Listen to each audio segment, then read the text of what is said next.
Jadi tuh sebenarnya ada 3 transisi antara waktu lo masih kecil sampai lo tuh dewasa. Gampangnya sih sebenarnya lo punya mau, lo bisa nyusun rencana untuk mencapainya.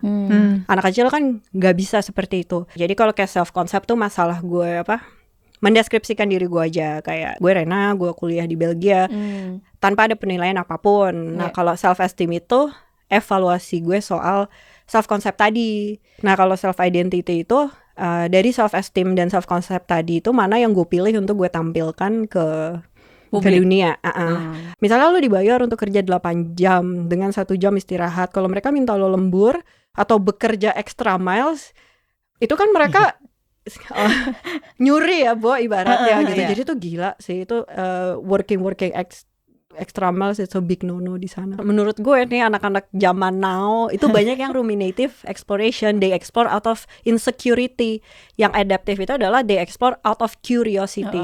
Jadi contoh kasusnya gimana? FOMO. Pokoknya dia bilang good traveler tuh harusnya nggak punya rencana apa random. Tapi dia kerjaannya jadi travel planner gitu. Tapi kampanyenya dia itu travel. Dua-duanya lo travel planner di kampanye dua-duanya. Betapa bingungnya dia sama identitasnya. Kayak gue playboy tapi gue setia. Itu terserah lo mau ngomong lo happy apa, gue nggak, I don't buy it gitu. Gue percaya lo berantakan di dalam gitu.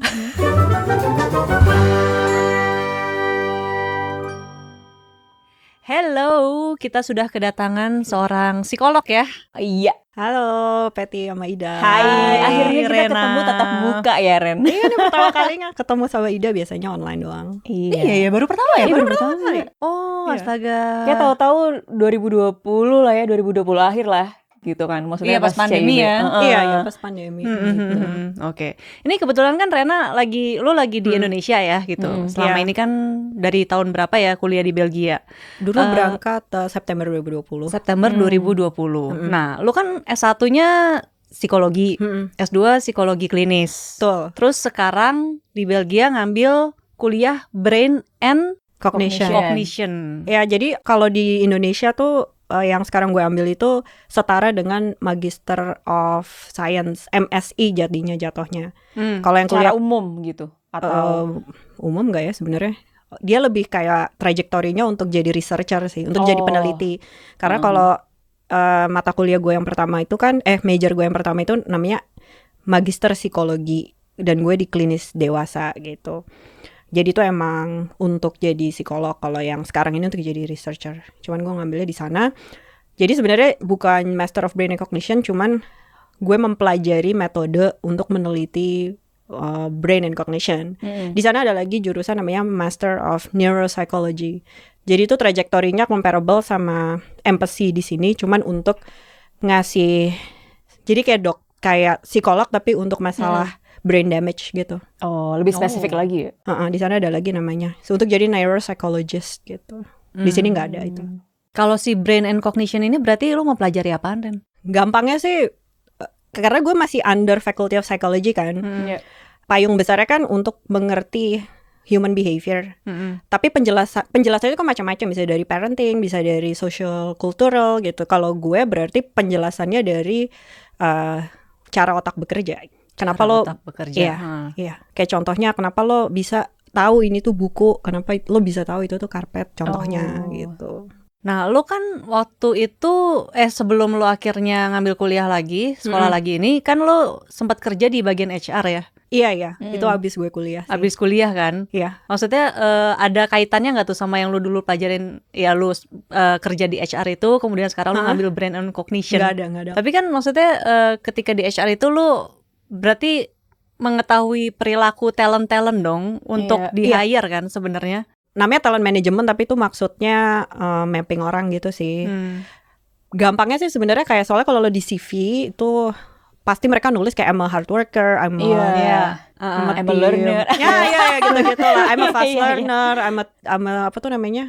I have a good leadership atau apa. Nah, tugas gue tuh sebenarnya nanya, ya sebenarnya tugas gue akhirnya menilai dan bikin report, tapi dalam prosesnya gue wawancara apa yang lo maksud dengan lo tuh bagus teamworknya gitu. Jadi mempertanggungjawabkan apa yang dia tulis gitu ya di Iya, CV. gue nanya aja sih, nanti gue yang nilai apakah ini biasa aja atau emang bagus gitu. Jadi kayak misalnya lo bilang lo fast learner tuh, contohnya belajar apa gitu. Waktu itu lo disuruh belajar apa, lo berapa lama sih waktu itu, kayak gitu. Terus kalau improvement, misalnya gue nanya, dia misalnya udah membuat improvement, gue biasanya nanya sih, waktu itu lo bikin apa, terus emang sebelumnya gimana gitu. Kayak gue nanya sebelumnya gimana tuh bukannya mau ngebandingin dia sama pemimpin sebelumnya, cuman improve apa bukan, jangan solusi lo malah bikin tambah kerja tambah lama gitu. Jadi poinnya di perjalanan dia seperti apa kan sebenarnya berproses. mengoperasionalisasikan apa yang mereka omongin aja sih. Berarti kan sekarang yang lu pelajari di Brain and Cognition ini masih ada hubungannya sama psikologi apa enggak? Banget. Tapi emang konten course-nya lain sih, karena sekarang tuh gue belajar metodenya kan, jadi very technical. Setengah kuliah gue itu statistik gue tuh ada sampai 6 kelas, terus gue masih ngambil 1 ekstra. Jadi makanya gue mesti nunda 1 semester nih lulusnya, karena gue nggak lulus statistik, jadi gue nggak boleh ngambil tesis waktu itu. Mesti ngulang dulu. Ya parah tuh, itu gue lumayan krisis identitas tuh, karena gue selama ini selalu berpikir gue tuh pintar gitu. Gue mungkin suka nggak pede, karena maksudnya gue nggak merasa gue jelek, tapi gue juga bukan yang supermodel atau apa. Gue nggak atletik, tapi gue tuh pintar. I know I'm smart. Nyampe sana coy, lo kan berasa bego ya. Masalahnya gue beneran belajar, gue nggak lulus. Kerja gitu. lo padahal belajar terus gitu. Gue tuh belajar. Dan apa ya, sedihnya itu adalah, jadi tuh ada 1 mata kuliah, ada 2 sih yang tidak ditulis dalam bahasa Inggris, yaitu yang pertama math, yang satu itu si statistik gitu. Jadi pas gue apply ke sana itu, gue nggak langsung boleh masuk master, gue tuh disuruh bachelor lagi gitu. Segitu nggak gunanya kuliah jadi mereka itu nanya sih, jadi dari gue S1, S2 itu kurikulum statistik gue seperti apa gitu. Gue diminta ngisi tabel, itu semuanya sih. Terus dirasa kurang gitu sama mereka gitu.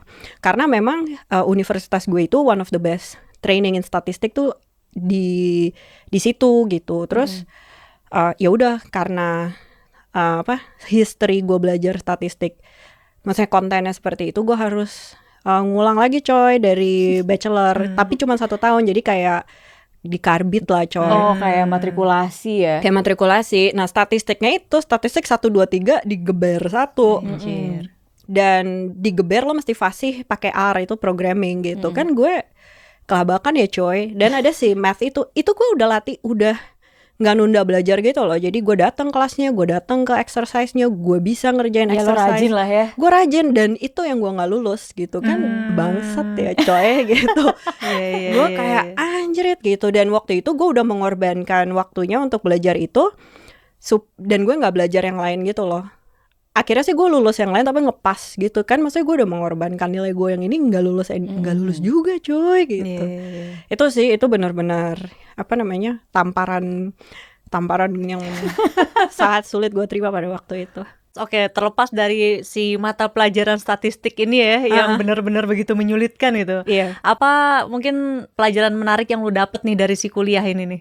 Itu sebenarnya mungkin konten belajarnya gitu, tapi ya mungkin materinya kali ya. Iya, materinya, cuman mungkin how gue overcome itu. Terus 2 hal sih. Jadi itu sebenarnya ada kaitannya juga sama si krisis identitas gue itu tadi gitu. Waktu itu kan gue jatuh banget kan. Tapi mungkin karena ada 1 kuliah soal identity itu, gue jadi ngerti kenapa gue waktu itu sampai sejatuh itu. Karena gue sudah nyaman dengan identitas bahwa gue itu pintar. Tiba-tiba itu tuh terdevaluasi coy. Evidence-nya tuh membuktikan lo gak lo. Dan ini gue nggak apa ya, maksudnya nggak lebay, karena gue belajar dan gak lulus. Itu kan udah bukti gue. Nampar banget. Maksudnya kalau lo cuman gak lulus, kamu pintar kali, tapi kamu sebenarnya males kayak. Ini gue udah belajar tapi gue gak lulus, itu kan udah apa ya, maksudnya buat gue it means I'm not smart gitu, or not smart enough gitu. Terus itu sih, jadi waktu itu kebetulan ada 1 kuliah soal lifespan development gitu. Dia emang ngejelasin soal identity formation gitu. Jadi dia ada 3 konsep, karena di sini sih gue juga sering sih orang ngomong self concept, self esteem, self identity, tapi sebenarnya itu 3 konstruk yang berbeda gitu sih. Jadi kalau kayak self concept tuh masalah gue mendeskripsikan diri gue aja, kayak gue Rena, gue kuliah di Belgia tanpa ada penilaian apapun. Nah kalau self esteem itu evaluasi gue soal self concept tadi, kayak misalnya gue gagal lulus statistik gitu, atau gue lulusan psikolog gitu. Kalau menjadi psikolog itu sesuatu yang gue anggap bagus, maka self esteem gue akan baik dengan fakta itu gitu. Tapi bisa aja gue biasa aja soal itu, atau malah buruk karena gue sebenarnya pengen jadi musisi misalnya gitu. Nah kalau self identity itu dari self esteem dan self concept tadi itu mana yang gue pilih untuk gue tampilkan ke dunia. Dan itu bisa berbeda di setiap lingkungan sosial lo. Bisa aja lo di identitas lo di keluarga itu anak bandel, tapi di kantor lo disukai nih sama peer lo. Setiap circle gitu. jadinya beda-beda ya. Jadi self identity itu sesuatu yang berbeda, bervariasi di setiap lingkungan sosial lo gitu sih. Tapi kan kadang ada orang yang bilang, wah lu mukanya palsu banget nih di keluarga sama yang di temen ini beda. Sebenarnya kan nggak apa-apa ya. Emang kayak gitu. Emang lo kan seperti pasti, itu kan. Ya karena yang tahu true self lo kan cuma lo doang. Dan itu ya mungkin pas lo sendirian di kamar mandi, ya asal lo tahu apa yang sedang lo lakukan sih. Kadang-kadang kan nggak semua orang aware. Jadi kayak dikontrol sama yang something called habit gitu. Nah ya udah, kira gue jadi aware. Oke, tuh self esteem gue tuh jatuh banget waktu itu gitu. Dan karena orang bisa sangat nyaman gitu dengan identitasnya di satu waktu, tapi ya karena satu dan lain hal mungkin dia mengevaluasi pilihan identitasnya lagi gitu. Dan itu yang kita sebut dengan midlife crisis. Suatu saat lo mempertanyakan identitas, pilihan-pilihan identitas lo. Quarter life crisis bisa juga. Bisa quarter life, bisa midlife. Pokoknya life crisis lah ya. Tidak ini di umur 25. Iya. Ya sebenarnya mungkin kayaknya sih dibilang seperti itu karena ada tipikal tema. Karena itu kan sebenarnya juga pertanyaan identitas itu juga temanya bervariasi. Kayak kalau lo pas lo SMA, pertanyaan-pertanyaan hidup lo kan mau kuliah di mana, mau ambil jurusan apa, temen gue di mana. Nanti pas lo udah umuran 27 gitu, resign nggak apa kan beda gitu. Mau nikah sama siapa? Level kehidupannya udah ini ya. Beda. Tema pertanyaannya itu beda, tapi tiap orang relatif sama sebenarnya gitu. Berarti kan sebenarnya si krisis ini tuh umum lah ya dialami oleh semua orang, itu kan kayak siklus gitu ya. Iya. Nah, kalau lu sendiri waktu itu ketika lu mengalami krisis, gimana cara lu mengatasi nih? Karena kan mungkin ada orang-orang yang sedang nih, siapa tahu yang lagi nonton mengalami quarter life crisis, midlife crisis atau yang lain-lain lah gitu. Kalau misalnya ngeliat contoh dari lu waktu itu lu ngapain? Karena mungkin gue tahu apa yang membuat self esteem gue buruk. Jadi akhirnya gue mencoba memperbaiki di situ sih.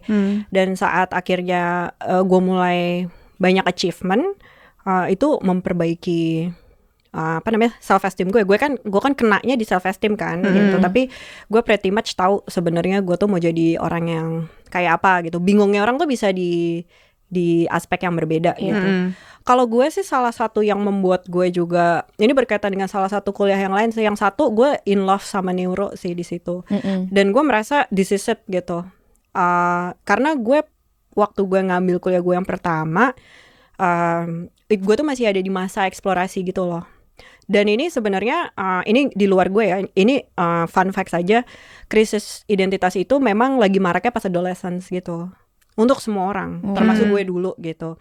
Cuman ini tuh bukan bisa regresi gitu loh. Jadi lo waktu itu udah ajak sama identitas lo kayak gue, tiba-tiba karena satu dan lain hal lo regress gitu. Lo regresi, lo balik lagi. Cuman yang penting kan lo tahu apa yang menyebabkan itu. Dan awareness ini tuh konsep yang simple tapi nggak mudah loh. Mungkin karena gue ada keuntungan gue belajar psikologi. Jadi gue ngerti ini gue nih self esteem gue nih yang jatuh. Dan gue itu adalah orang yang sangat susah menutup masa eksplorasi ini gitu. Karena gue tuh developmentnya tuh horizontal gitu. Jadi kayak gue belajar psikologi, terus gue ke HR nih, gue ke riset gitu. Horizontal gitu. Orang kan ada yang vertikal dan biasanya mereka posisinya udah lebih tinggi daripada yang belajarnya nih banyak horizontal. Cuman gue itu emang selalu pikiran gue tuh ada di tempat lain gitu. Jadi kayak pas waktu gue psikolog kan dulu gue suka bermusik kan. Gue dulu di orkes gitu kan. Jadi kayak pas gue lagi mau menyelesaikan kuliah gue tuh selalu kayak oke nih abis ini gue mau coba belajar 100% musik gitu. Pengen tahu kayak apa sih Maksudnya gitu. pas waktu masih kuliah di UI? Iya, waktu kuliah di UI. Oh, lo anak orkes UI? Enggak, gue anak TYO dulu. Twilight Youth Orchestra ya. Gue nggak di UI. Terus jadi tuh kayak saat gue menjalani komitmen gue di masa lalu itu beda banget sama gue kuliah sekarang gitu. Sekarang nih gue menjalani kuliah sudah dengan mindset gue akan komit dengan ini gitu. Nah, salah satunya juga yang ngebantu gue, jadi ada salah satu topik di neurodevelopment nama mata kuliahnya, dia itu menjelaskan apa bedanya orang dewasa dengan anak kecil, apa yang dimaksud dengan pendewasaan gitu. Ya, dan again ini penjelasannya dari brain based, jadi otak yang mature dengan otak yang belum mature gitu. Nah, terus dia jelasin konsep namanya cognitive control gitu. Reaksi emosional itu kan besar kan, lo krisis identitas tuh kan lo berantakan gitu. Kayak dengan kuliah-kuliah seperti itu membantu gue ngelurusin si benang-benang kusut. Memetakan lah ya. Iya, memetakan gitu. Termasuk apa yang harus gue lakukan. Nah, dia itu yang gue jadi tuh sebenarnya ada 3 transisi antara waktu lo masih kecil sampai lo tuh dewasa. Ya konstruk besarnya sih it's a cognitive control, tapi gampangnya sih sebenarnya lo punya mau, lo bisa nyusun rencana untuk mencapainya. Anak kecil kan nggak bisa seperti itu. Dan yang dimaksud ini adalah bukan misalnya nih sepeda lo rusak, lo ngelihat YouTube gimana cara benerinnya, itu bukan termasuk planning yang dimaksud dengan lo dewasa, karena people tell you what to do gitu. Yang dimaksud dengan pendewasaan tuh lo bisa membuat planning, lo sendiri membuat planning tanpa ada orang yang mengintervensi, mengasih tahu lo gimana caranya. Oke. Jadi pure dari apa yang kita pikirkan sendiri. Iya, lo yang pikirin dari pengalaman lo sebelumnya kayak apa, lo cari tahu meskipun gak ada orang yang ngasih tahu lo caranya gimana. Nah, terus aspek keduanya itu adalah lo bisa mencuekkan hal-hal yang irrelevan dengan hal yang mau lo capai. Kayak misalnya nih gue pengen ace exam gue gitu. Terus tapi gue terganggu nih, ada temen gue mau curhat gitu. Itu berarti cognitive control gue buruk, karena gue gak bisa mengacuhkan hal-hal yang irrelevan dengan goal yang mau gue capai itu. Gitu. Terus dan yang paling penting tuh sebenarnya transisinya itu adalah abstract, robustness of, apalah gue lupa bahasa canggihnya, tapi intinya goal kita tuh makin lama makin abstrak gitu. Jadi kalau kayak anak kecil itu kan goalsnya sangat konkret, gue mau mainan gitu kan. Iya, meskipun mereka bilang I want to have fun gitu, funnya mereka tuh sangat spesifik, main air gitu. Dan orang dewasa itu punya beberapa type of goals gitu. Itu sebenarnya end of pendewasaan tuh itu, untuk lo bisa punya several type of goals. Tapi kan bisa aja ada crisis, ada sesuatu yang collapse. Orang addict itu it's collapse gitu, cognitive controlnya collapse karena hal yang membuat, kayak misalnya I want to have fun, itu hanya ditentukan oleh misalnya substance yang membuat dia addict gitu. Jadi dia nggak punya several type of goals. Itu yang dibilang collapse gitu. Pendewasaannya jadi collapse gitu. Kebahagiaan lo ditentukan hanya dengan si substance itu doang, atau hanya ditentukan oleh si games itu doang. Jadi sehatnya kan gitu, lo jadi bisa punya abstraction of goals, terus untuk mencapainya juga bisa fleksibel gitu. Dan yang penting lo bisa mengoperasionalisasikan itu gitu. Itu kuliahnya cukup terapeutik sih buat gue, si 2 kuliah itu, si kuliah soal identity sama si yang si cognitive control itu. Itu kayak gue kayak membantu gue banget sih. Itu kayak terapi buat gue juga. Petunjuk gitu ya. Kayak petunjuk gitu. Jadi dosen gue tuh ngomong gitu, ya gue sering denger gitu, abstract goal kayak lo mau sukses, lo mau happy gitu, it's very abstract gitu kan. Terus people said a lot of times they want to be happy, but a lot of people don't know what that means gitu. And that's really ya itu tuh parah banget gitu. Jadi lo nggak tahu goalnya gimana lo mau mencapainya gitu. Berarti kan sebenarnya si krisis ini tuh umum lah ya dialami oleh semua orang, itu kan kayak siklus gitu ya. Iya. Nah, kalau lu sendiri waktu itu ketika lu mengalami krisis, gimana cara lu mengatasi nih? Karena kan mungkin ada orang-orang yang sedang nih, siapa tahu yang lagi nonton mengalami quarter life crisis, midlife crisis atau yang lain-lain lah gitu. Kalau misalnya ngeliat contoh dari lu waktu itu, lu ngapain? Karena mungkin gue tahu apa yang membuat self esteem gue buruk. Jadi akhirnya gue mencoba memperbaiki di situ sih. Dan saat akhirnya gue mulai banyak achievement, itu memperbaiki self esteem gue kan kenanya di self esteem kan gitu, tapi gue pretty much tahu sebenarnya gue tuh mau jadi orang yang kayak apa gitu. Bingungnya orang tuh bisa di aspek yang berbeda gitu. Kalau gue sih salah satu yang membuat gue juga ini berkaitan dengan salah satu kuliah yang lain sih. Yang satu gue in love sama neuro sih di situ, dan gue merasa this is it gitu. Karena gue waktu gue ngambil kuliah gue yang pertama, gue tuh masih ada di masa eksplorasi gitu loh. Dan ini sebenarnya ini di luar gue ya, ini fun fact saja, krisis identitas itu memang lagi maraknya pas adolescence gitu, untuk semua orang, termasuk gue dulu gitu. Cuman ini tuh bukan bisa regresi gitu loh. Jadi lo waktu itu udah ajak sama identitas lo kayak gue, tiba-tiba karena satu dan lain hal lo regress gitu. Lo regresi, lo balik lagi. Cuman yang penting kan lo tahu apa yang menyebabkan itu. Dan awareness ini tuh konsep yang simple tapi nggak mudah loh. Mungkin karena gue ada keuntungan gue belajar psikologi, jadi gue ngerti ini gue, ini self esteem gue nih yang jatuh. Dan gue itu adalah orang yang sangat susah menutup masa eksplorasi ini gitu. Karena gue tuh developmentnya tuh horizontal gitu. Jadi kayak gue belajar psikologi, terus gue ke HR nih, gue ke riset gitu. Horizontal gitu. Orang kan ada yang vertikal dan biasanya mereka posisinya udah lebih tinggi daripada yang belajarnya nih banyak horizontal. Cuman gue itu emang selalu pikiran gue tuh ada di tempat lain gitu. Jadi kayak pas waktu gue psikolog kan, dulu gue suka bermusik kan. Gue dulu di orkes gitu kan. Jadi kayak pas gue lagi mau menyelesaikan kuliah gue tuh selalu kayak oke nih abis ini gue mau coba belajar 100% musik gitu. Pengen tahu kayak apa sih. Maksudnya gitu. pas waktu masih kuliah di UI? Iya, waktu kuliah di UI. Oh, lo anak orkes UI? Enggak, gue anak TYO dulu. Twilight Youth Orchestra ya. Gue nggak di UI. Terus jadi tuh kayak saat gue menjalani komitmen gue di masa lalu itu beda banget sama gue kuliah sekarang gitu. Sekarang nih gue menjalani kuliah sudah dengan mindset gue akan komit dengan ini gitu. Nah, salah satunya juga yang ngebantu gue, jadi ada salah satu topik di neurodevelopment nama mata kuliahnya, dia itu menjelaskan apa bedanya orang dewasa dengan anak kecil, apa yang dimaksud dengan pendewasaan gitu. Ya, dan again ini penjelasannya dari brain based, jadi otak yang mature dengan otak yang belum mature gitu. Nah, terus dia jelasin konsep namanya cognitive control gitu. Reaksi emosional itu kan besar kan, lo krisis identitas tuh kan lo berantakan gitu. Kayak dengan kuliah-kuliah seperti itu membantu gue ngelurusin si benang-benang kusut. Memetakan lah ya. Iya, memetakan gitu. Termasuk apa yang harus gue lakukan. Nah, dia itu yang gue jadi tuh sebenarnya ada 3 transisi antara waktu lo masih kecil sampai lo tuh dewasa. Ya konstruk besarnya sih it's a cognitive control, tapi gampangnya sih sebenarnya lo punya mau, lo bisa nyusun rencana untuk mencapainya.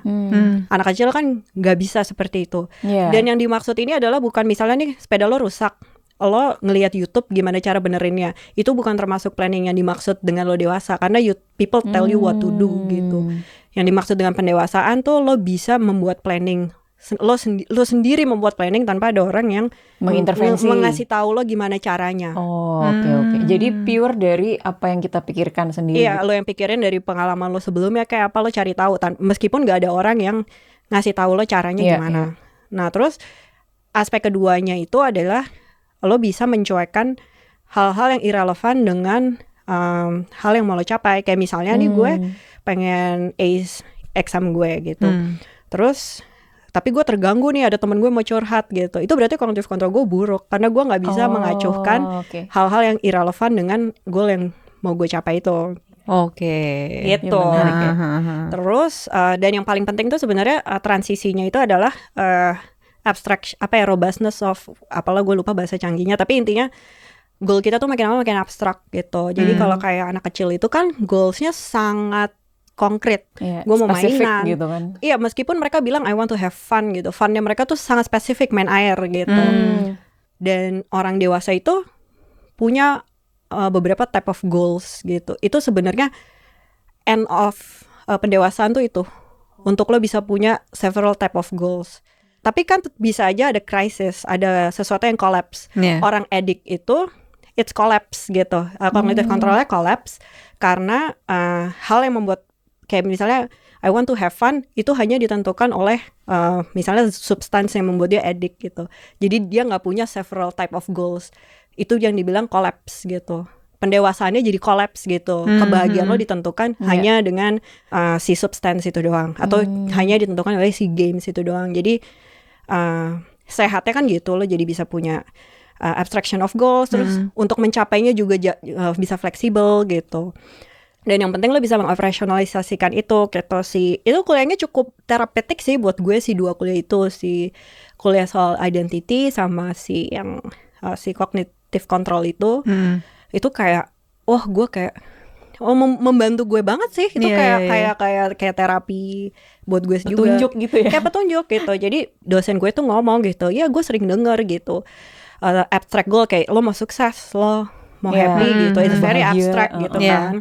Terus people said a lot of times they want to be happy, but a lot of people don't know what that means gitu. And that's really ya itu tuh parah banget gitu. Jadi lo nggak tahu goalnya gimana lo mau mencapainya gitu.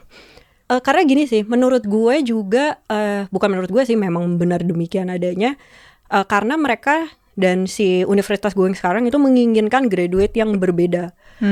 Si universitas gue itu memang sudah melakukan penelitian bahwa orang yang sukses itu orang yang cognitive controlnya bagus. Jadi itu salah satu tolak ukur yang akan dibawa. Iya, gue nggak butuh anak pinter. Gue nggak butuh anak pinter.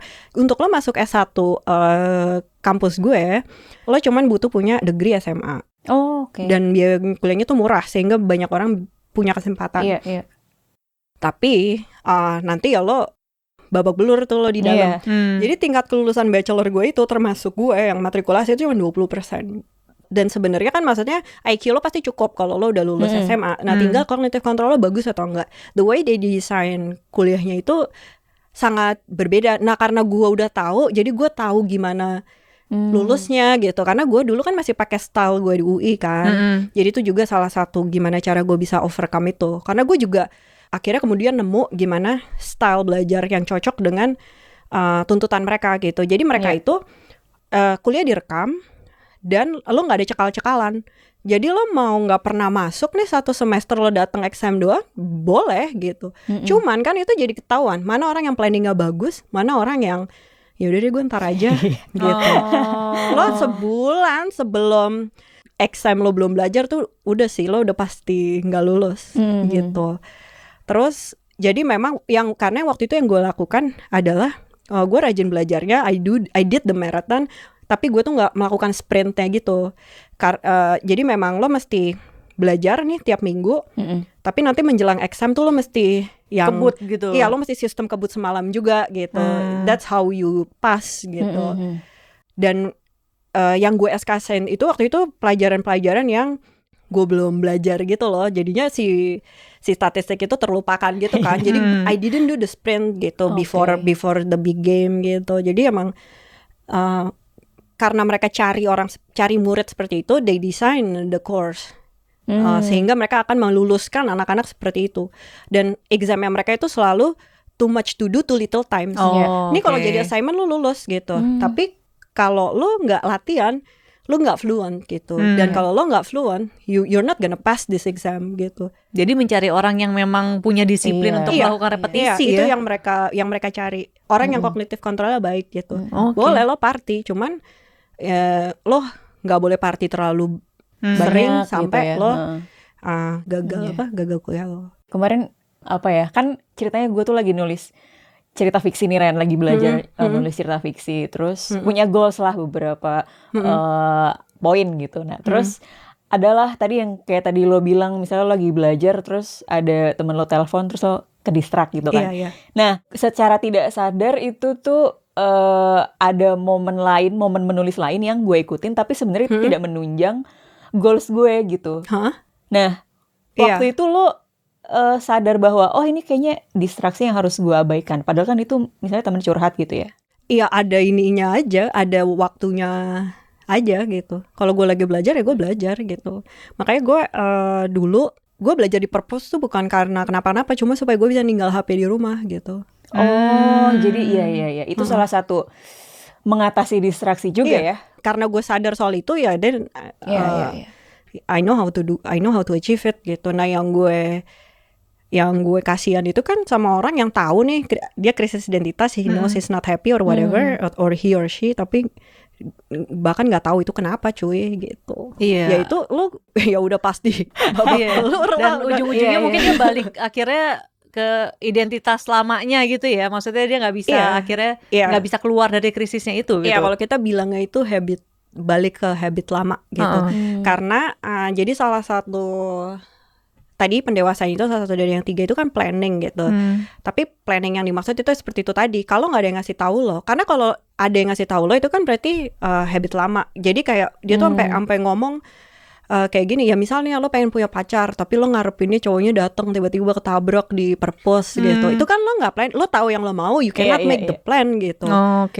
Ya kayak gitu aja, lo berharap situation will go better apa kayak gimana kayak gitu.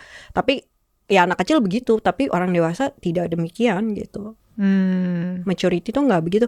Dan itu tuh apa ya, sebenarnya dari sisi kondisi otak lo itu nggak trivial. Jadi semakin lo dewasa itu akan semakin baik gitu. Semakin terasa. Lo nggak sebenarnya lo nggak ngapa-ngapain aja itu akan makin mendewasa gitu otaknya. Jadi biologically gitu. Cuman ya some people do better than others gitu. Tingkatannya beda-beda lah ya berarti. Tingkatannya beda-beda dan ada yang collapse yang nggak bisa gitu, yang yaitu yang abnormal, yang jadi pasien-pasien, ada yang jadi pengaruh pasien-pasien gitu. Gizi yang kita konsumsi gitu nggak sih, Ren? Jawaban gampangnya sih ada ya. Cuman kalau spesifik ke cognitive control gue nggak tahu sih. Jujur sih nutrisi dan farmakologi itu bukan forte-nya gue. Karena kan sebenarnya menurut gue lu butuh pinter ya untuk bisa mengevaluasi what works and what doesn't work gitu. Karena part of cognitive control itu selain yang tadi tuh yang gue sebutin tadi, bisa planning untuk mencapainya dan mencuekkan hal-hal yang irrelevan. Yang kedua itu adalah monitoring dan manipulate kalau cara lo ini nggak berhasil gitu. Simple sih, this is a very common term yang udah sering diomongin sebenarnya. Kita semua tahu lah ya. Sebenarnya tahu sih. Iya, monitoring kayak gini-gini gitu. Cuman mungkin yang menjadi aware apa ya, yang nampar gue saat itu lebih kayak emang apapun itu you just need to dedicated gitu. Emang ini tuh susah dan si cognitive control itu sesuatu yang sangat sulit untuk dilakukan gitu. Sehingga lo tidak akan punya cognitive control yang baik kalau lo tidak punya habit yang baik gitu. Karena kalau lo tidak punya habit, maka apa-apa jadi lo pikirin. Kayak misalnya, aduh gue bangun pagi, gue pengen kurus tapi gue pengen juga punya nilai bagus. Gue ngapain dulu ya? Gue olahraga dulu, gue belajar dulu. Capek lah, itu kan capek kan. Oke, gue fokus, gue harus belajar gitu. Jadi kalau biologically tadi, intinya tuh kita tuh kan punya, jadi pas lo lahir kalau lo normal, semua otak lo tuh udah ada semua. Kayak badan kita, lo udah punya tangan, lo udah punya komponennya kaki. lengkap lah ya. Iya, cuma nanti pas lo dewasa itu akan lo makin tinggi, lo makin apa. Kalau otak tuh udah ada semuanya, nanti semakin lo dewasa si sel-sel itu akan membentuk koneksi gitu. Dan koneksi dari prefrontal ke bagian emosi itu it's quite thick gitu, cukup panjang, cukup tebal gitu. Jadi si selnya itu tuh ada kayak bilangnya tuh myelin sheath tuh kayak protein yang membuat koneksi itu jadi super efektif gitu. Jadi lo juga kayak bertindak nggak pakai emosi karena udah bagus gitu koneksinya, udah terlatih gitu ya. Dan itu biological ya. Itu emang semua orang pasti punya gitu ya. Orang makin dewasa pasti akan makin gak emosional. Maksudnya bukan yang nggak bisa ngekspresin emosi ya, tapi ngambil keputusan tuh makin makin nggak pakai emosi. Ada yang bilang makin berumur makin bijak mungkin. Betul. Karena itu juga ya. Kalau normal iya. Nah tapi mungkin kaitannya dengan gizi tadi ya. Jadi yang ngaruh tuh sebenarnya gizi ibu. Si gizi ibu, kalau ibunya tuh gizinya nggak bagus sama banyak konsumsi glukosanya tuh dia ada tingkat apa ya, mungkin nanti gue nggak tahu ya apakah ini nyambung sebenarnya dengan cognitive control, karena itu sebenarnya waktu itu yang dijelasin lebih kayak ke IQ gitu-gitu sih, atau kayak bisa aja nanti ada bagian yang nggak terdevelop sempurna gitu. Dan kalau itu udah nggak terdevelop, kalau ada bagian yang misalnya otak lo ada bagian yang nggak terdevelop semua, itu nggak bisa dikejar. Kayak anak ADHD, autism itu kan nggak bisa dikejar. Jadi dia harus belajar hidup dengan segala keterbatasannya. Dia harus menyesuaikan dengan komponen tubuhnya. Gitu. Itu di gizinya diperbaikin pun juga keterbatasan itu tidak bisa hilang. Karena ya maksudnya kayak misalnya lo lahir, ya mohon maaf, misalnya lo kayak nggak punya tangan, lo cacat kan, lo nggak akan bisa numbuhin tangan lo soalnya pakai tangan palsu pun pasti akan berbeda gitu it's ya. tangan palsu, it's not lo numbuhin tangan gitu. Ya anak-anak yang punya keterbatasan itu kan juga bisa terapi apa, but they're not like the same with normal kids gitu. Nah, ini menarik ya konsep kedewasaan yang tadi lu ceritain dari sisi brand gitu misalnya.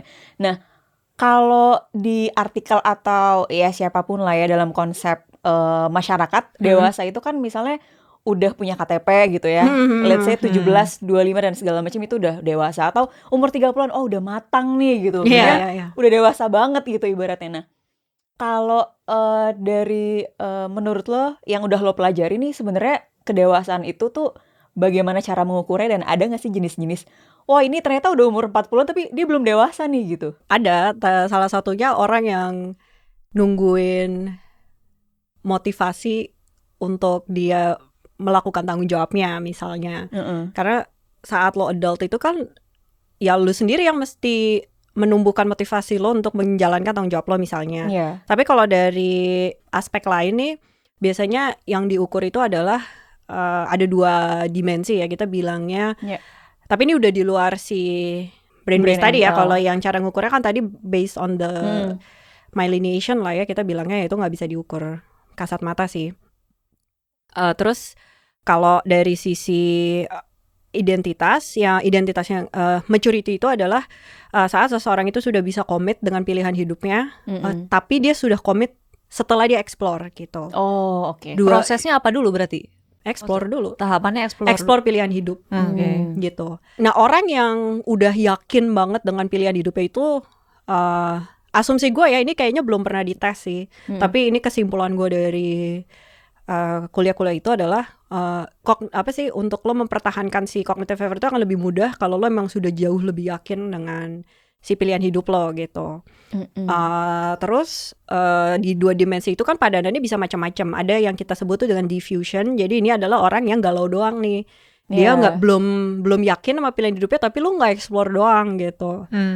Terus ada orang yang dia udah komit tapi dia belum pernah explore. Kayak mungkin orang tuanya PNS, terus dia akhirnya ngikut aja PNS, dia belum pernah explore pilihan hidup yang lain gitu. Itu kita sebutnya dengan foreclosure. Kemudian ada yang namanya orang di moratorium, itu adalah orang yang banyak explore. Kayaknya anak sekarang banyak yang mengglorifikasi fase ini nih, fase moratorium, explore mulu, tapi nggak bisa komit-komit. Ya kalau achieve itu yang dua-duanya udah nih, berarti udah explore dan udah komit. Kalau untuk yang paling mature udah jelas si achieve gitu, yang paling immature udah jelas si diffusion gitu.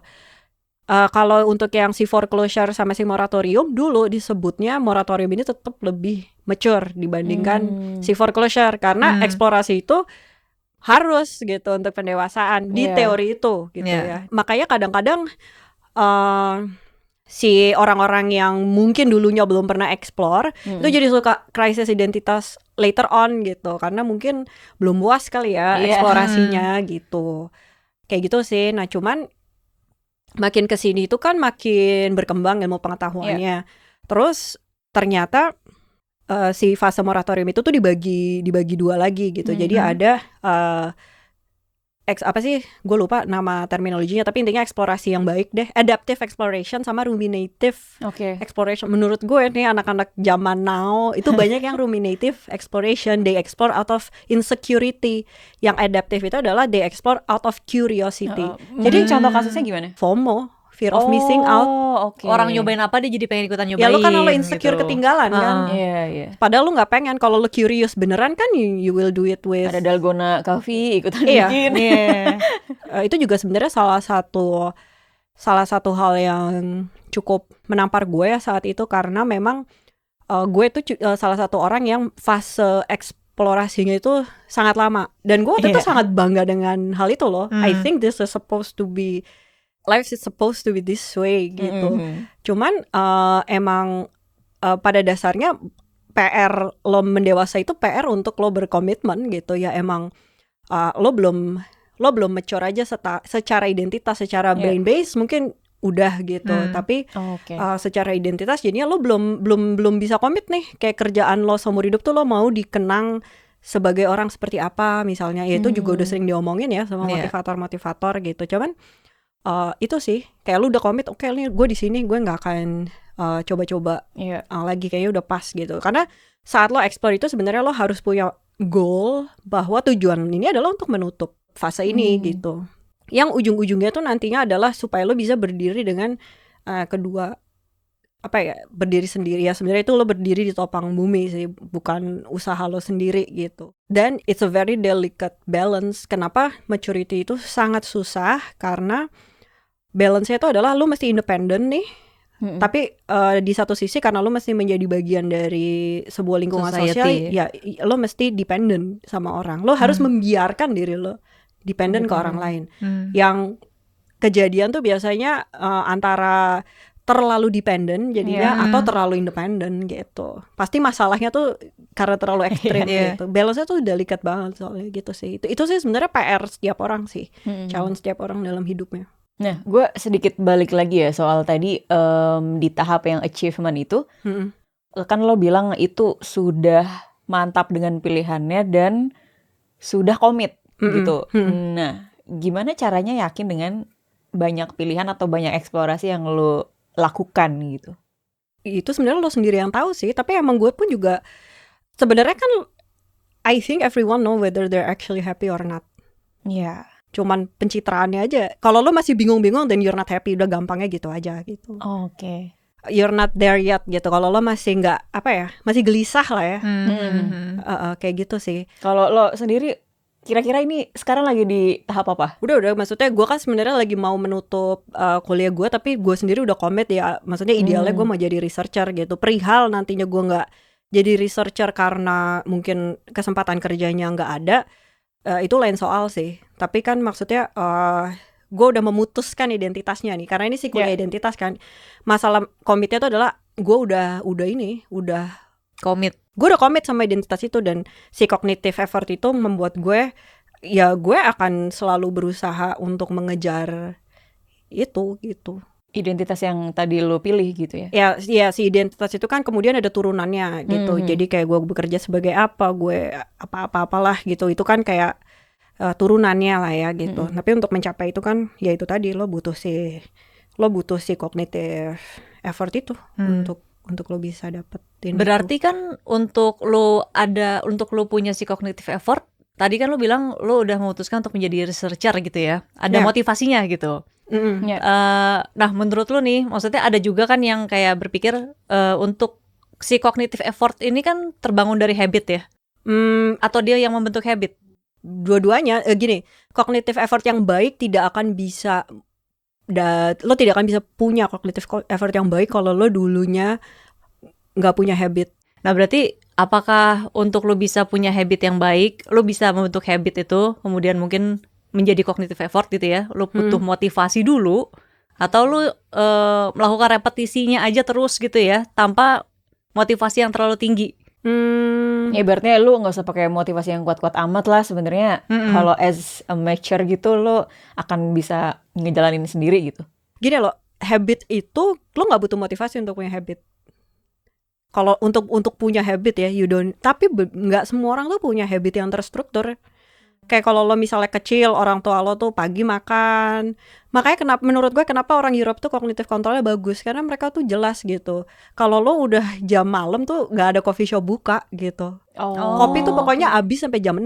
Di sana tuh kalau bukan jamnya, restorannya tuh nggak buka. Gitu. Iya. Jadi coffee shop tuh semua jam, nggak ada. Starbucks sampai jam 10 masih buka, itu nggak ada. 24 jam nggak ada tuh ya? Nggak ada. Kayak gitu. Jadi lo tuh udah benar-benar mereka tuh udah terbiasa mengatur ritme hidupnya seperti itu. You don't need motivation. Lo habit itu lo nggak butuh motivasi. Cognitive control, you need motivation gitu. You need motivation, tapi sebenarnya kan motivasi itu tuh semua orang ada sih. It's not the difficult part. Difficult partnya itu adalah supaya si cognitive effort ini lo tetap bisa memaintain itu, meskipun lo lagi nggak mood gitu. Meskipun motivasi lo lagi. Itu yang paling sulit sih memang. Ya that's part of adulthood gitu. Anak kecil sih ya fine lah, lo lo nggak punya maksudnya mereka belum dituntut untuk memiliki cognitive effort. It's their time to build a habit gitu. Makanya anak kecil itu jago kalau belajar bahasa karena mereka bisa melihat patternnya. Karena it's too difficult untuk mereka cerna di prefrontalnya mereka. It's too difficult untuk mereka evaluate the complexity of the grammar. Jadi mereka ngandelin habitnya. Kita udah terlalu terdevelop, kita udah nggak bisa berpikir sesimpel mereka gitu. Makanya mereka better at language gitu. Okay. Gue jadi butuh si cognitive control itu kalau gue mau punya habit baru gitu. Saat habit lama gue itu udah nggak berhasil lagi gitu. Cuman kan ada orang yang akhirnya jatuh ke habit lama. Itu tuh sampai si dosen gue bilang, lo katanya pengen punya cowok, nggak mau lagi punya cowok brengsek, punya lagi cowok brengsek, punya cowok brengsek gitu. Itu kenapa berarti? Nggak punya, ya cognitive controlnya jelek. Bukan karena itu memang udah familiar aja? Ya iya kan balik ke habit dong. Udah familiar itu kan udah nyaman dengan habit lama itu ya. Iya, makanya dia bilang tuh cognitive control it means freedom. Karena artinya lo tidak dikontrol oleh habit lama lo. Lo mau punya hubungan yang baik, lo bisa mencapai itu. Berarti lo jangan cari yang ini. Kan it's freedom. Kalau lo tidak bebas itu kan artinya ya lo masa lalu lo masih mengkontrol. Ya lo dikontrol masa lalu lo, bukan lo punya cognitive control untuk mencapai apapun yang lo mau. Dan gitu tapi sebenarnya mungkin kalau kalau diterjemahkan secara literal kan kayak freedom tuh sebuah kebebasan, lo bisa ngapain aja ya. Tapi sebenarnya itu kan it comes with a lot of effort. Iya benar. Maksudnya bebas mau ngapain aja itu kan artinya lo mau apa lo bisa membuat perencanaan untuk mencapai. Bebas itu kan bukan foya-foya. Lo foya-foya nggak ada juntrungannya gitu kan. Ya apakah itu yang disebut dengan bebas? Itu disebut dengan foya-foya aja sih buat gue gitu. Iya sih. Berarti bisa dibilang si adulting itu tuh memang lo tuh ya lo melakukan hal-hal yang gak lo suka untuk mencapai yang lo mau gitu ya. Ya cuman misalnya cognitive control lo baik dan mungkin lo punya krisis identitas, pasti lo juga nggak berasa damai juga kan, karena cuman yang gue juga suka bingung kalau gue ngeliatin Instagram ini, gue juga nggak tahu ya apa emang ini cuma di Instagram doang atau orangnya emang krisis identitasnya separah ini gitu. Dia tuh sebenarnya mau menampilkan orang seperti apanya aja tuh gak jelas coy. Jadi kayak misalnya mau jadi traveler gitu, tapi traveler yang pokoknya dia bilang good traveler tuh harusnya nggak punya rencana random. Tapi dia kerjaannya jadi travel planner gitu. Tapi kampanyenya dia itu travel. Dua-duanya lo travel planner, di kampanye dua-duanya betapa bingungnya dia sama identitasnya. Kayak gue playboy tapi gue setia, itu terserah lo mau ngomong lo happy apa, gue nggak, I don't buy it gitu. Gue percaya lo berantakan di dalam gitu. Pokoknya yang benar-benar identitasnya kutub ke kutub tuh berlawanan gitu. Parah sih gitu. Berarti dia ada di tahap mana tuh tadi kalau yang lu bilang ya? Ya itu self conceptnya aja belum jadi kali ya. Atau mungkin enggak sih, mungkin self concepnya ada ya, cuman ya belum memutuskan aja sebenarnya lo mau jadi gimana gitu. Lo belum ada goalnya, boro-boro lo mau bikin plan. Ya mungkin kalau dibalikin ke cognitive control, abstraction of goals aja belum jelas. Nah kalau misalnya dari ini kan literatur kuliah lo gitu ya, bisa dibilang gitu. Kalau lo sebenarnya explore ke buku-buku buat rekreasi sendiri gak sih? Kalau gue sih dulu baca Harry Potter sih, gue suka banget. Yang beribu-ribu halaman itu? Yang beribu-ribu halaman, gue suka. Lo baca semua serinya? Gue baca semua serinya. Terus gue tuh suka karya-karyanya Aditya Mulya. Kalau dulu tuh ada Oke Sepatu Merah tuh, gue suka untuk rekreasi. Kalau sekarang ya gue gitu ya? Iya gue suka kok. Kalau sekarang jadinya memang gue lebih baca jurnal ya, karena kebutuhan kuliah sih. Gue lebih suka nonton Netflix sih kalau sekarang. Jadinya baca buku. Kalau baca buku novel sekarang gue udah jarang sih. Ya kayak sekarang aja nih pas libur, gue baca yang rekomendasi lo itu si Almira Bastari yang Resign.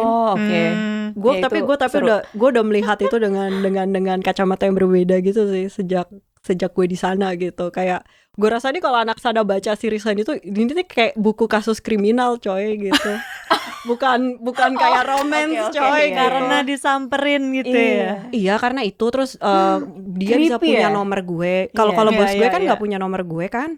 Terus di sana kan lembur tuh. Gue liat story lo yang gue diceritain temen gue waktu itu ada si heboh sih itu kayak di sini tuh itu it's not even possible karena bos gue nggak punya nomor gue. Apa ya, ini jadinya di luar topik banget sih.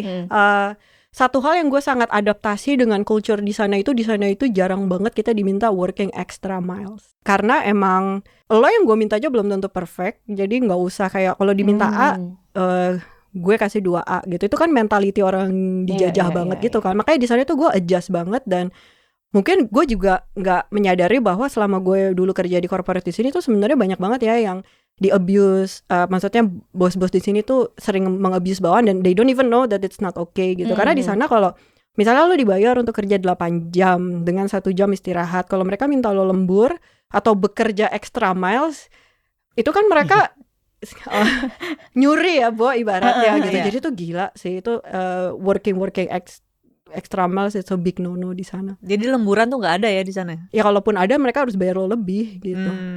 Tapi waktu itu juga makanya gue mesti adjust ekspektasi gitu kan, karena salah satu kenalan gue, dia itu sampai resign karena pas COVID dia kan nurse ya di emergency room. Dia bilang ya gue tuh harus kerja overwork sering banget tapi nggak dibayar lebih karena special circumstances. Gue tuh ngebayanginnya kan udah kayak apa, taunya tuh dia pulang jam 7 coy. Gue kirain biasanya pulangnya jam berapa? 4.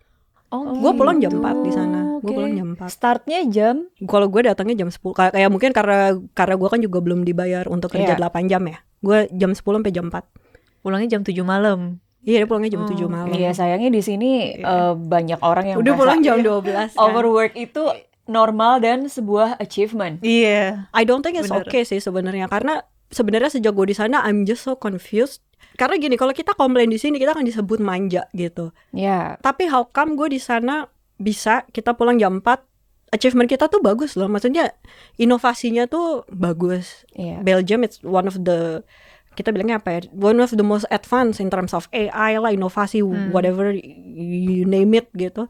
Tapi kita bekerja dengan efektif, fine aja, nggak perlu lembur-lembur gitu. Cowok gue kan kerjanya IT-an juga, dia selalu pulang jam 5:30, pulang nyampe rumah jam 5:30, udah nyampe rumah kita nggak pernah ada yang megang kerjaan lagi. Nggak ada yang tolong kenapa bisa dikirimin gitu. Gue juga bingung kenapa ini bisa di sana dan nggak bisa di sini. Gue bingung sih, jujur sih, karena di sana kita juga nggak melakukan effort yang wow banget gitu. Efisien banget nggak tapi lo ngerasanya?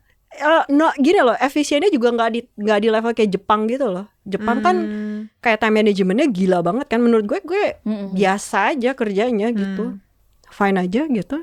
Terus ya menurut gue cukup bangga dengan hasil kerja tim gue gitu, fine aja gitu. Nggak tahu ya kenapa. Gue belum menemukan jawabannya sih. Oke, lo mungkin nanti cari tahu beberapa tahun mendatang ya. Iya.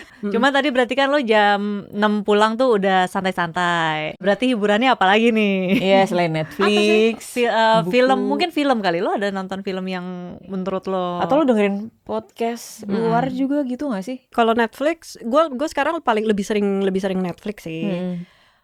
Terus dulu sih gue suka baca si Malcolm Gladwell itu. Cuman gue tuh sekarang memang udah mengurangi baca self help gitu sih. Itu sebenarnya bukannya jelek ya, it's good. Tapi ada fasenya gue, mungkin itu fase gue masih on my 20s gitu. Gue sering sih baca buku-buku kayak siapa tuh namanya yang nulis Flow, gue lupa namanya siapa, Mihaly, susah disebut ya namanya. Martin Seligman yang gitu-gitu gue baca kok. Bukunya tentang apa? Biasanya kalau lo baca Martin Seligman lo akan tahu si Mihaly itu karena mereka suka kerja bareng. Contohnya tuh Flow, Creativity.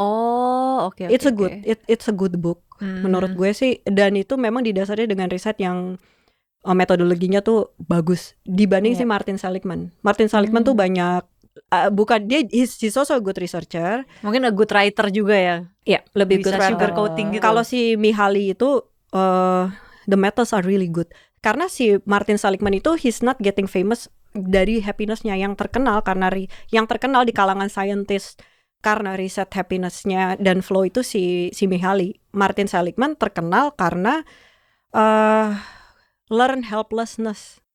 Oh, gimana tuh? Learn helplessness tuh kayak kalau lo udah berusaha terus lo gagal terus, lo akan ada muncul si learn helplessness. Kapan learn helplessness ini muncul gitu. Dia terkenal karena itu. That's the research that he did really well. Tapi untuk happinessnya dia tuh banyak bullshit. Kalau dia di scientist banyak bullshit itu bukan karena itu tidak benar, tapi karena evidence-nya minim gitu. Karena kan some theory can be a good theory, tapi ya harus disupport dengan evidence-nya. Nah evidence-nya tuh minim data yang gitu. lengkap juga ya. Teorinya bagus, cuman evidence-nya minim gitu sih. Tapi yang learn helplessness itu he did well gitu. Itu bukunya dia juga berarti. Itu jurnalnya. Itu jurnalnya yang dia pernah publish gitu. Boleh nanti kita catat ada flow judulnya. kayaknya udah lumayan ini deh, udah lumayan sering deh orang. Kalau yang judulnya Flow itu gue sering denger sih. Iya udah lumayan sering kok gue liat. Itu salah satu buku favorit gue kok, si Flow. Baiklah kalau begitu. Oke. Rena, thank you ya buat ngobrol-ngobrolnya. Thank you juga ya. Iya, terima kasih sudah datang. Good luck kuliahnya ya. Iya, good luck buat Ladies Book Club-nya. Thank you.